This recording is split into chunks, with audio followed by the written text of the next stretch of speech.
സ്വർഗം എന്തു രസമാ, ദൈവത്തെയും മാതാവിനെയും ഈശോയെയും ഔസേപിതാവിനെയും ഒക്കെ കണ്ടുകൊണ്ട് പാട്ടുപാടി സ്തുതിച്ചാരാധിക്കാം. ഭൂമിയിൽ ഈ മാസം മാതാവിനോട് പ്രത്യേകം വണക്കം ചൊല്ലി ആദരിക്കേണ്ട മാസമല്ലേ? അതെ അതെ, പരിശുദ്ധ അമ്മ ഈശോ വഴിയായി എത്ര അത്ഭുതങ്ങളാണെന്നോ ഭൂമിയിലെ മക്കൾക്ക് ചെയ്തു കൊടുക്കുന്നത്. എനിക്ക് അമ്മയെ ഒത്തിരി ഇഷ്ടമാ. പക്ഷേ അമ്മയുടെ ഭൂമിയിലെ ജീവിതത്തെ കുറിച്ച് എനിക്ക് അധികമൊന്നും അറിയില്ല. എല്ലാവരും വലിയ സന്തോഷത്തിലാണല്ലോ. ഇന്നെന്താ പ്രത്യേക ചർച്ച? അത് പിന്നെ പരിശുദ്ധ അമ്മയെ കുറിച്ച് കൂടുതൽ കാര്യങ്ങൾ അറിയാൻ ഞങ്ങൾക്ക് ഒത്തിരി ഇഷ്ടമാ. ഞങ്ങൾക്കൊന്ന് പറഞ്ഞു തരാമോ? പറഞ്ഞു തരാലോ. എല്ലാവരും ശ്രദ്ധിച്ചു കേൾക്കണം. ദാവീദ് വംശത്തിൽപ്പെട്ട ദേവാലയത്തിൽ കാഴ്ചകൾ സമർപ്പിച്ചിരുന്ന ധനികനായ ഒരു വ്യക്തിയായിരുന്നു ജോവാക്കിം. ദൈവിക കാര്യങ്ങളിൽ അതീവ തൽപരനും ജ്ഞാനത്തിന്റെ നിറകുടവും വളരെ ലളിതവുമായ ജീവിതം നയിച്ചിരുന്ന വ്യക്തിയുമാണ് ജോവാക്കിം. ജോവാക്കിമിന് വിവാഹപ്രായമെടുത്തു. സമ്പത്തേക്കാളും സൗന്ദര്യത്തെക്കാളും ഉപരിയായി ജോവാക്കിം ഭാര്യയാക്കാൻ ആഗ്രഹിച്ചത് ജ്ഞാനത്താൽ നിറഞ്ഞ ദൈവകൃപ നിറഞ്ഞ ഒരു വ്യക്തിയായിരുന്നു. അങ്ങനെ ഒരു ഭാര്യയെ ലഭിക്കാൻ ജോവാക്കിം ദൈവത്തോട് പ്രാർത്ഥിച്ചുകൊണ്ടേയിരുന്നു. അപ്പോഴാണ് അഹറോന്റെ പുത്രിയായ അന്നയെ കുറിച്ച് ജോവാക്കിം അറിയുന്നത്. സുഗന്ധങ്ങളും പരത്തുന്ന അനേകം പുഷ്പങ്ങൾ ഒരു പൂക്കുലയിൽ വിരിഞ്ഞ പോലെ ജ്ഞാനത്തിന്റെ എല്ലാ കൃപകളെയും ഉള്ളിൽ വഹിക്കുന്ന ഉടമയായിരുന്നു അന്ന. അവൾ ഒരു ധീര വനിതയായിരുന്നു. അന്ന ആഗ്രഹിച്ചത് തന്റെ ജീവിതത്തെ നീതിപൂർവമായ ജീവിതത്തോട് ചേർക്കണമെന്നായിരുന്നു. കുടുംബത്തിന്റെ സന്തോഷം നീതിനിഷ്ഠമായ ജീവിതത്തിലാണ് അടങ്ങിയിരിക്കുന്നത് എന്ന് അവൾക്ക് നിശ്ചയമുണ്ടായിരുന്നു. ദൈവഹിതപ്രകാരം അവർ രണ്ടുപേരും കുടുംബജീവിതത്തിലേക്ക് പ്രവേശിച്ചു. പരസ്പരം സ്നേഹിച്ചു. പരിശുദ്ധമായ സ്നേഹം. നീതിജ്ഞയായ അന്ന ജോവാക്കിമിന്റെ ഹൃദയത്തിൽ കുടികൊള്ളുന്ന ജ്ഞാനത്തെ അതിലേറെ സ്നേഹിച്ചു. പ്രാർത്ഥനയിൽ അടിയുറച്ച ജീവിതമാണ് രണ്ടുപേരും നയിച്ചിരുന്നത്.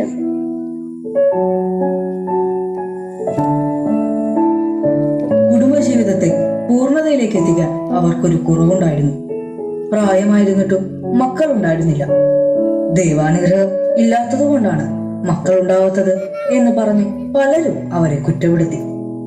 ദേവാലയ ശുശ്രൂഷയ്ക്ക് ഇവർ യോഗ്യരല്ല എന്ന് പറയുന്നവരും ആ കൂട്ടത്തിലുണ്ടായിരുന്നു. പക്ഷെ അവർ ദൈവത്തിൽ ആശ്രയിച്ചുകൊണ്ട് നിരന്തരം പ്രാർത്ഥിച്ചുകൊണ്ടേയിരുന്നു.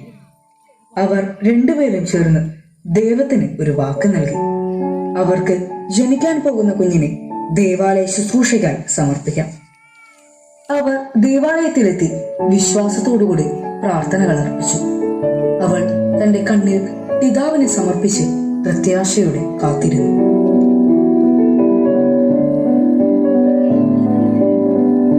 നീണ്ടകാലത്തെ കാത്തിരിപ്പിന് ശേഷം ദൈവം അവരിൽ പ്രസാദിച്ച് ഒരു കുഞ്ഞിനെ നൽകി.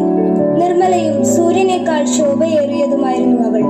വൃദ്ധരായ മാതാപിതാക്കൾക്ക് ആനന്ദമേകിക്കൊണ്ട് ഉണ്ണിമേരി വളർന്നു. ഒരു പ്രാവിന്റേതുപോൽ നിർമ്മലവും നിഷ്കളങ്കമായ ഹൃദയത്തോടു കൂടിയ ഒരു ഓമനക്കുട്ടി ഒരു കുഞ്ഞു മലകയെ പോലുണ്ട്. മേരിയെ 3 വയസ്സ് പ്രായത്തിൽ കൊടുത്ത വാഗ്ദാനം പാലിക്കുന്നതിനു വേണ്ടി ദേവാലയത്തിലേക്ക് കൊണ്ടുവന്നു. മാതാപിതാക്കൾ അവരുടെ കണ്ണുനീർ ശിരോവസ്ത്രം കൊണ്ട് മറയ്ക്കുവാൻ ശ്രമിച്ചു. എന്നാൽ മേരിയിൽ നിന്നും മറയ്ക്കുവാൻ കഴിഞ്ഞില്ല. പുരോഹിതനായ സക്കറിയ അവരെ സ്നേഹപൂർവ്വം അഭിവാദ്യം ചെയ്തു. മാതാപിതാക്കൾ അവളെ അനുഗ്രഹിക്കുന്നു. അവർ ദേവാലയത്തിലേക്ക് രാജകീയമായി പ്രവേശിച്ചു.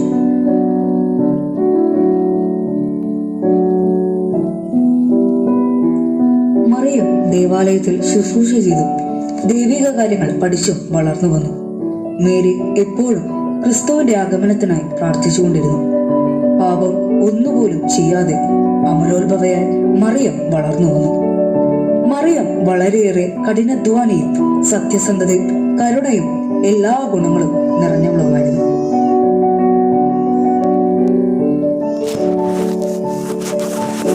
വിവാഹപ്രായമായതോടെ മേരി തന്റെ വ്രതത്തെക്കുറിച്ച് പ്രധാന പുരോഹിതനോട് പറയുന്നു. പുരോഹിതന്റെ നിർദ്ദേശപ്രകാരം മേരി വിവാഹത്തിന് തയ്യാറാവുകയും തന്റെ കന്യാത്വം കാത്തു സൂക്ഷിക്കണമെന്ന് ആഗ്രഹിക്കുകയും ചെയ്തിരുന്നു. തന്റെ ഭർത്താവായി ആരെ സ്വീകരിക്കണമെന്ന് സംശയിച്ചിരിക്കെ ദൈവം അവൾക്കൊരു അടയാളം കൊടുത്തു. വിവാഹാലോചനയ്ക്കായി വരുന്ന യുവാക്കളോട് കയ്യിൽ ഒരു വടി കരുതണമെന്ന് പുരോഹിതൻ നിർദ്ദേശിച്ചിരുന്നു. ഈ വന്നവരിൽ ജോസഫ് എന്നു പേരുള്ള ഒരു യുവാവും ഉണ്ടായിരുന്നു. താൻ തിരഞ്ഞെടുക്കേണ്ട വ്യക്തിയുടെ കയ്യിലെ വടി ആ സമയം പുഷ്പിക്കുമെന്ന് അവൾക്കൊരു അടയാളമുണ്ടായി. മേരിയും ജോസഫും തമ്മിലുള്ള വിവാഹ നിശ്ചയം കഴിയുന്നു. അന്നത്തെ നിയമം അനുസരിച്ച് നിശ്ചയം കഴിഞ്ഞ് 1 വർഷത്തിന് ശേഷമാണ് വിവാഹം.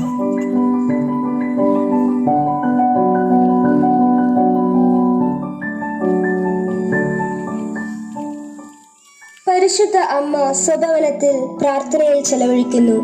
ഒരു ദിവസം ഗബ്രിയേൽ ദൂതൻ പ്രത്യക്ഷപ്പെട്ട് അഭിവാദ്യം ചെയ്തു. നന്മ നിറഞ്ഞവളെ സ്വസ്തി, നീ സ്ത്രീകളിൽ അനുഗ്രഹിക്കപ്പെട്ടവളാകുന്നു. നീ ഗർഭം ധരിച്ച് ഒരു പുത്രനെ പ്രസവിക്കും, അവന് യേശു എന്ന് പേരിടണം.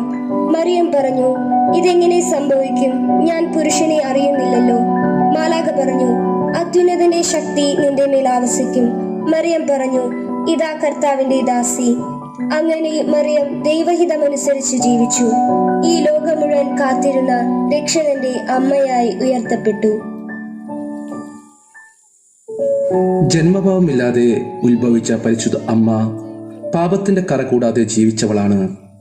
ഈശോയെ ഹൃദയത്തിലും ശരീരത്തിലും സ്വീകരിച്ചവളാണ് പരിശുദ്ധ അമ്മ. അതുകൊണ്ട് ആത്മശരീരങ്ങളിലൂടെ പരിശുദ്ധ അമ്മ സ്വർഗത്തിലേക്ക് എടുക്കപ്പെട്ടു. 1950 നവംബർ 1-ാം തീയതി പരിശുദ്ധ കന്യകാമറിയത്തിന്റെ സ്വർഗാരോപണം ഒരു വിശ്വാസ സത്യമായി 12-ാം പീയൂസ് മാർപ്പാപ്പ പ്രഖ്യാപിച്ചു.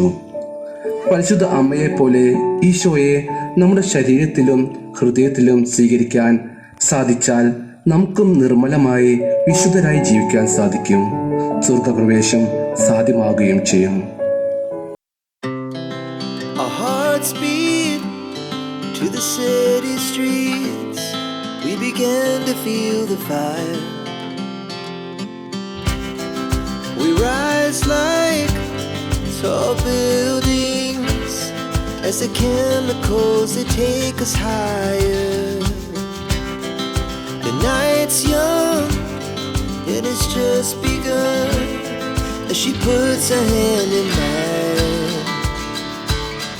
We wanna chase the night, wanna dance to the light, pull the stars from the sky, just two hearts running wild. Never sleep, never stop, as we shout from the top.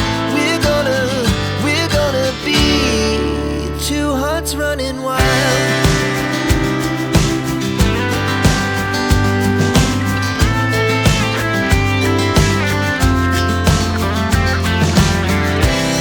Now the morning is the afternoon. We lay awake in bed. The laughs so loud as the hours pass.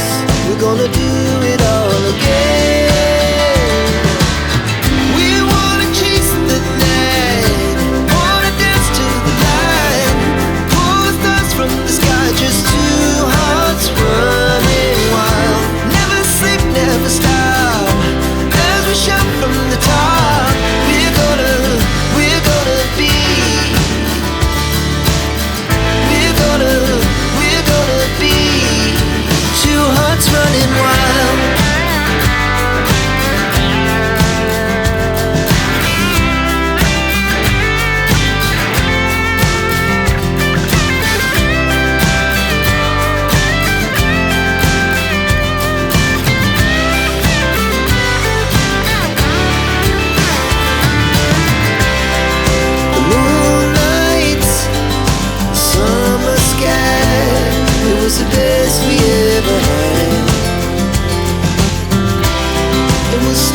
ബിംബം കാണിച്ചു പ്രിയം വരുത്തി ബിംബവർ ഞങ്ങളെ നാശമാക്കും.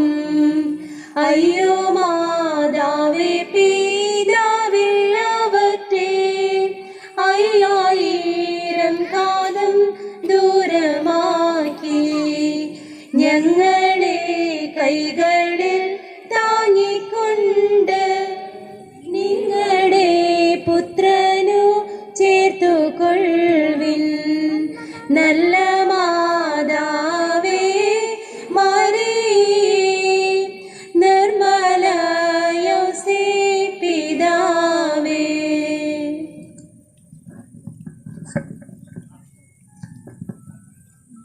Jesus youth സംഘടനയിലെ കുട്ടികൾ നേതൃത്വം കൊടുത്തിട്ടാണ് ഈ പരിപാടി ഇവിടെ അവതരിപ്പിച്ചത്. വളരെ നന്നായി എന്ന് നമുക്കറിയാം. നമുക്ക് നന്നായി കൈയടിച്ച് അവർക്ക് ഒരു അഭിനന്ദനം രേഖപ്പെടുത്താം. വണക്കം.